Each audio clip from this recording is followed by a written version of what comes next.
दोस्तों, अगर आप कनाडा की परमानेंट रेजिडेंसी वीज़ा अप्लाई करने का प्लान कर रहे हो तो कहीं ना कहीं आपके लिए ये गोल्डन चांस हो सकता है। रीज़न क्या होता है, कुछ स्पेसिफिक ऑक्यूपेशंस हैं जिनके बेसिस पे अगर आपका सीआरएस स्कोर लो भी है ना तो चांसेस ज़्यादा बन सकते हैं। तो चलिए, अगर आप प्लान कर रहे हो अप्लाई करने के लिए तो आपको ये पता होना चाहिए कि आपके एज, क्वालिफिकेशन, एक्सपीरियंस और लैंग्वेज प्रोफिशिएंसी के बेसिस पे आपके 67 पॉइंट बन रहे हैं या नहीं बन रहे हैं।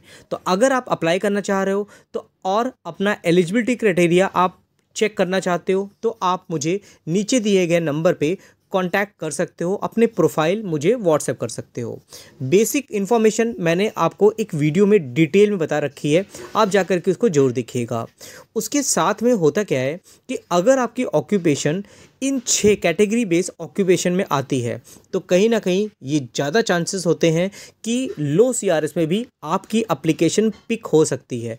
ऐसा कोई गारंटी नहीं होती, ऐसा कोई रिटर्न में रूल नहीं है, लेकिन हाँ, जिस तरह से यहाँ पर हमें रिक्वायरमेंट देखने को मिल रही है, गवर्नमेंट की पॉलिसीज़ चेंज हो रही हैं और गवर्नमेंट चाहती है कि कहीं ना कहीं ऐसे जो स्पेसिफिक कैटेगरी के लोग हैं कनाडा में जो जाएं, वहाँ की इकोनॉमी स्ट्रॉन्ग करें।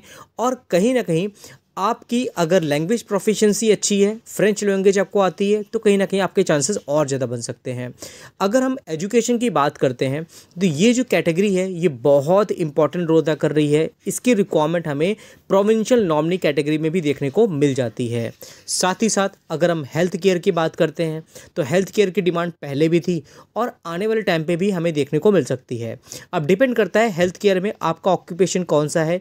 आप ज़रूर इस एनओसी कोड को चेक करिएगा और इसमें और बहुत से ऑक्यूपेशन है। अगर आप देखोगे, मैं मैक्सिमम ओपन करूं तो आप देख सकते हो, यहाँ पर पॉज करके आप यहाँ पे चेक कर सकते हो। अगर आपका ऑक्यूपेशन हेल्थ केयर कैटेगरी में आता है तो ज़रूर आपको आगे बढ़ना चाहिए। साथ ही साथ और भी बहुत सी कैटेगरी हैं, ट्रेड ऑक्यूपेशन भी है, एग्रीकल्चर भी होता है। साथ ही साथ स्टेम बैकग्राउंड, अगर साइंस, टेक्नोलॉजी, इंजीनियरिंग, मैथ, इससे रिलेटेड आपका ऑक्यूपेशन आता है तो भी आप आगे बढ़ सकते हो। ये तो दो चीज़ें हैं ना, 67 पॉइंट और उसके अलावा ऑक्यूपेशन इन डिमांड कैटेगरी, ये दोनों चीज़ें बहुत इंपॉर्टेंट होती हैं, तभी लो सीआरएस रैंकिंग पे आपके चांसेस बन सकते हैं।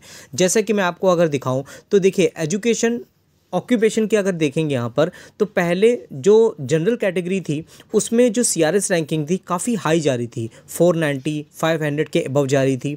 बट कुछ कैटेगरी बेस ऑक्यूपेशन आई और देखोगे यहाँ पर सीआरएस स्कोर हमें कम होता हुआ दिखा। हालांकि ट्रेड कैटेगरी का देखोगे, यहाँ पर जो लास्ट राउंड ऑफ इन्विटेशन गया था वो 505 गया था, लेकिन बहुत टाइम से यहाँ पर हमें कट ऑफ नहीं आता हुआ दिखाता। तो आने वाले टाइम पे ये पॉसिबिलिटीज़ हैं कि यहाँ पर हमें सीआरएस स्कोर नीचे जाता हुआ दिख जाए।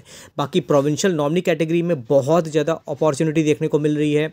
कैनेडियन एक्सपीरियंस क्लास में आप देखोगे, अगर लास्ट 3 ईयर में आपको पास 1 ईयर का एक्सपीरियंस है कनाडा में, अगर आपने वहाँ से क्वालिफिकेशन की हुई है तो कहीं ना कहीं गवर्नमेंट की प्रायोरिटी यहाँ पर भी देखने को मिल जाती है। साथ ही साथ हेल्थ केयर ऑक्यूपेशन की बात करते हैं, देखो 470 तक यहाँ पे हमें कट ऑफ गिरता हुआ दिख रहा है।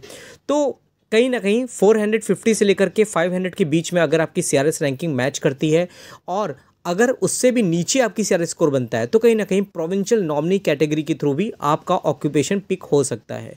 तो इसके लिए आपको कहीं ना कहीं असेसमेंट चाहिए होगा, आपको अप्लाई करने के लिए आगे बढ़ना होगा, तभी आप इन सब स्टेप को फॉलो कर सकते हो।